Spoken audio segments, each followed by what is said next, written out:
Welcome back to Mabie Island. I'm Gaga. And I'm Papa, and we haven't been here for a while, and we are thrilled to be back with you. Yes, we are. Now, make sure that you hit the like button and subscribe to Mabie Island and hit the notification bell. Follow us on social media, Twitter and Instagram at Mabie Island. And also, we love to hear where you're watching from. You may not know it, people watch from all over the world. So shout out your state, your country, your nation, your continent, whatever. Be sure to leave comments with us too, and we might even comment back to you personally. So today, we're going to be reacting to a new song that's actually an old song, Love Story by Taylor Swift. It's a remake of her original song that she wrote when she was 16. I believe that's right. And then it came out when she was 19, and she lost the rights to her music, so she redid it and released it in 2021. So the Love Story we're going to be reacting to is the 2021 version. So are you guys ready to listen to Love Story, Taylor's version by Taylor Swift? Yes. We are ready. All right, here we go.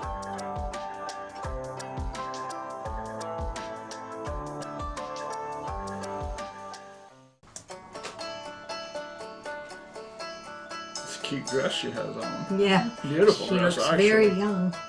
Yeah.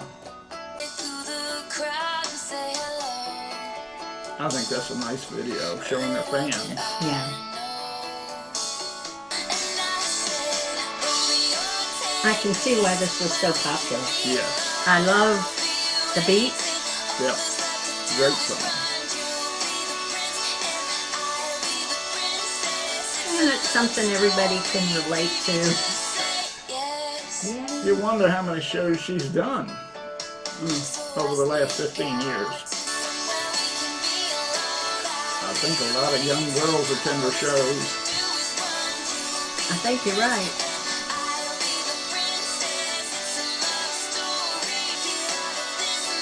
I love it when she pictures herself with young fans. It's so cute. You know they love it. I think she's had fans that have been with her for years Oh, I think so, that have yeah. started out as youngsters and they've grown up too. You know. This is a cute video.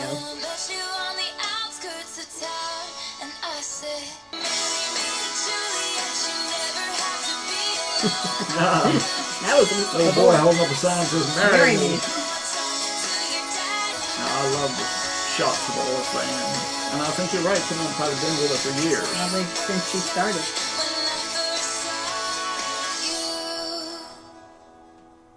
So, what are your first thoughts about hearing the remake of Love Story? I think it was a big hit then, and it's probably going to be a big hit all over again because you have a whole new generation of fans. And I love the video part where she showed a lot of fans of really all ages, preteens all the way up to probably in their 20s and 30s. And I was thinking probably some of those fans have been with her since the beginning and grown up with her. You know, this was a good song, upbeat, a lot of fun, I think. Now, she wrote this supposedly when she was 16, so I think we should dive into the lyrics and break it down.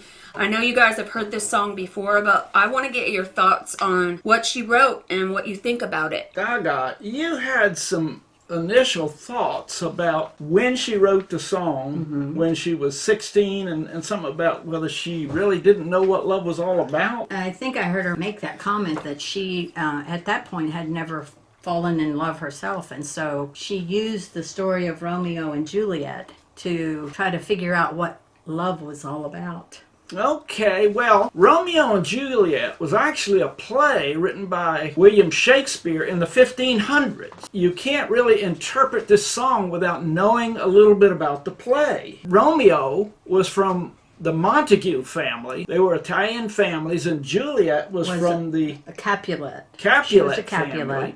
And these two Italian families did not get along They were at all. actually feuding with each other. They were feuding with each other. They were not friendly. The Capulets held a ball, and that's why she references gowns and parties and balls, and Romeo from the other family, the Montague family, snuck into the ball. They saw each other, and I think she says that she had seen him at the ball, and it was like they instantly fell in love with each other. You might say it was one of those love at first sight things where they spied each other across the room. They were immediately drawn to each other. Right. They were immediately drawn to each other. And of course, that was a no-no.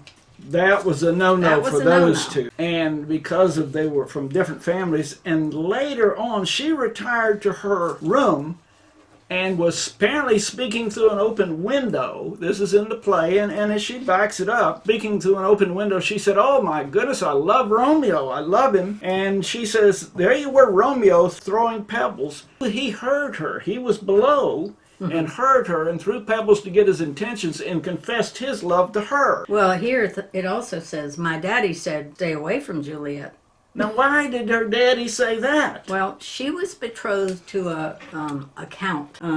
Back in that time, a woman really had no rights and no way to earn a living, so she had to marry well. And most of the higher class families wanted their daughter to marry up. So she was betrothed to a man named Paris. Count Paris. Yes, and I don't think Juliet liked him. Well, did she have any say at all then? No, it was an arranged marriage. That was the way things happened then. The parents would arrange the marriage to suit themselves, and, they would have to bring money into it for her to marry well. Is that why he would say, stay away from Juliet?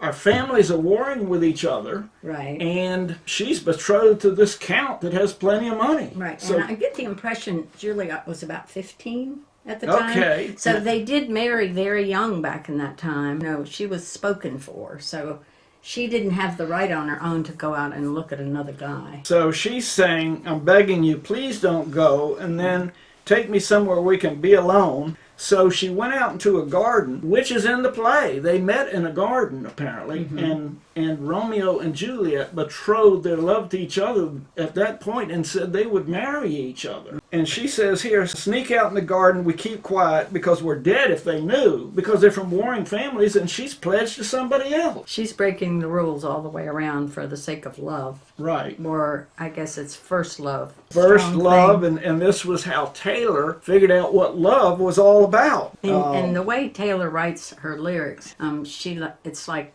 she produces that imagery of royal love. She talks about prince and princess, so that makes it even a little more exciting, now- I think. She says here, "'Cause you were Romeo and I was a scarlet letter." What is that all about? There was another novel later on, so in a way she's mixing several different centuries of ways to look at things, but the Scarlet Letter was about... That was in the 1850s by Nathaniel Hawthorne. Right. The Scarlet Letter was about a woman who committed adultery and had a child out of wedlock, and she was shamed by having to wear a scarlet letter. I understand from the play that in fact they did marry. Okay. They went to a friar, which was a priest, a monk, and he married them. And nobody knew but him and them. I think Taylor knows a lot about this play. I think Obviously, she she studied does. this play. When she says down at the bottom, Romeo, save me, they're trying to tell me how to feel. This love is difficult, but it's real. The song really is driven from Juliet's perspective, too. Right. Saying, save me, take me somewhere where we can be alone, and don't be afraid. It's like, she wants to have her way with Romeo. Well, Gaga, she says here in this song, I got tired of waiting, wonder if you were coming around, my faith in you was fading. She's deviated here to make this more of a happy ending type story, right? She absolutely has. Are you going to tell how it ended in the actual Romeo and Well, I Juliet? have to. Taylor must have been the sucker for a happy ending with this, and she wanted it to be a love story, so she changed the ending. She changed it because this was actually a Shakespearean tragedy. It was. She says that he knelt to the ground and pulled out a ring and said, marry me, Juliet. You'll never have to be alone. I love you, and that's all I really know. I talked to your dad. Go pick out a white dress. Well, Dad would have never, he didn't even know in the play. Right. And he wouldn't have given permission for her to go pick out a dress.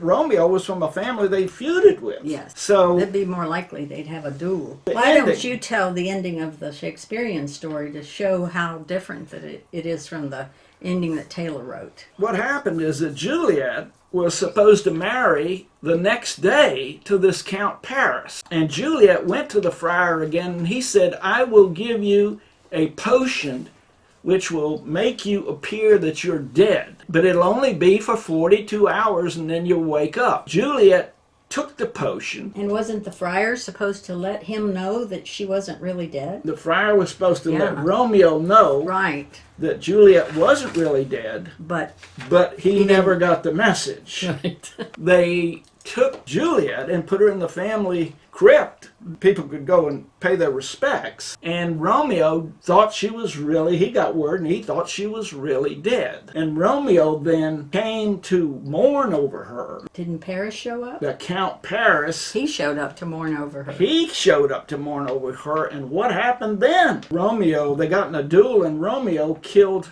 Count Paris. Now he had Juliet, but he thought she was dead. Yeah. So he killed himself.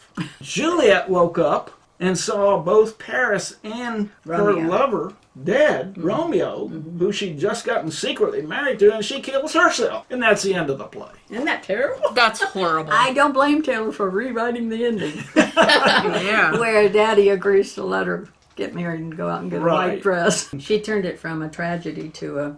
To a happy ending. happy, when so. she says, I love you, and that's all I really know. This is a love story, baby. Just say yes. So she's Yeah. turned a 400-year-old play into a happy ending. Yeah, I think I prefer the happy ending. I agree. So it kind of sounds like they met surrounding a dance, very young, and in Taylor's version, got married and lived happily ever after. Does that remind you of anyone? I was young. And we And, met at a dance. The second time I ever met you The was second at a time. dance. And my first thought was, wow, she is really cute, but she won't have a thing to do with me. And then we both, quite by accident, showed up at the dance unattached. Oh. And I didn't have a date. She didn't have a date. Well, I had a date, but he called and said he'd overslept, and he lived in another town, so I said, just don't worry about it. So, That was ill-fated. Fate. I guess. but you came anyway, though. And now, how many Oh, years has it been? Over 53. Okay, so hearing the new version of this song, how would you rate it? 1 to 5 stars, 5 being the best. Gaga Islander gives it a 5. Well, Papa gives it a 5 with an explanation. Taylor has made a lifetime of writing love story type song. This might have been her first one. Some of them with boyfriends she felt did not treat her well have not had happy endings. But she continues to write love stories. In the last couple of years, it seems like a lot of them do have happy endings. So that's a great thing. We wish her all the best and wish her to have true love. We know what it's like, and we wish that for her. I'm impressed by the fact that she wrote this at the age of 16 and was able to, I mean, she's a lyrical genius. Right. And right. she's just got it. But she, She's got that talent. she clearly studied Shakespeare's Yes, play, because there yeah. is a balcony scene in the play. He does throw some pebbles. They meet in a garden. She clearly had studied Shakespeare's play. We have really enjoyed being with you again after It is. a while. Yeah, it's so nice to be back at Mabie Island. Nice to be back at Mabie Island. And if you have other songs you'd like us to react to, let us know. Be sure to like, subscribe, and comment. We love hearing your comments. And we will see you next time. It's nice to know. So many nice people. Bye. Bye.